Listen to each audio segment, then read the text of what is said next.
Apple பெண்ணே நீ யாரோ ஒரு பாட்டு வருது. அது என்ன ஆப்பிள் ஐஃபோன் வச்சு அது அப்பயும் வந்துச்சா? இல்லை என்ன ஆப்பிள் பெண் என்னது? கரெக்டான ரொம்ப அழகான கேள்வி சார். இது எனக்கு சொல்கிறேன், இது ஏன்னு சொல்கிறேன் பாருங்க. சார் வந்து அது வைரமுத்து சார் தான் எல்லா பாட்டும் எழுதியிருக்காரு. அதில் வந்து ஐஸ்கிரீம் சிலையே நீ யாரோன்னு எழுதியிருக்காரு. Okay okay.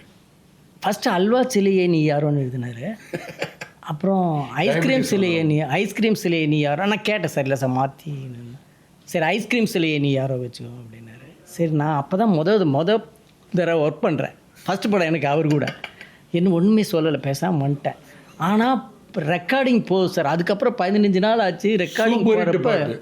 ரெக்கார்டிங் போது அந்த சிங்கர் சீனிவாஸ் பாடுறாரு.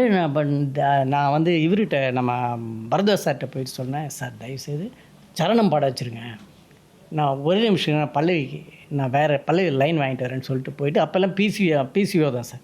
போயிட்டு சாருக்கு ஃபோன் பண்ணுறேன். அவர் அசிஸ்டண்ட் எடுத்தார், கனெக்ட் பண்ணாங்க. என்னையா பிரச்சனை உனக்கு அப்படின்னு. சார் எனக்கு அந்த ஃபஸ்ட் லைன், சரி என்ன டியூன் பாடு அப்படின்னாரு. நான் இருக்கிறதே பிசிஓ, சுற்றி 7-8 பேர் வெயிட்டிங்க. வெயிட் பண்ணுறோம், ஃபோனில் பாட்டு பாடினிருக்கேன். கத்துறேன், எல்லாத்தையும் பார்க்குறேன். ஆமாம் சார். திரும்பி பார்த்தாங்க,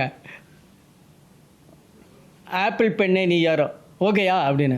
சார் போ சார், தேங்க்யூ சார் வச்சுட்டு ஓடுறேன். காசை கூடியான்னு பின்னாடி ஓடி வராங்க. இது அப்படியே வச்சிருக்கீங்க அந்த பிச்சைக்காரில் சில்லறை எடுத்துட்டு போகிறேன்.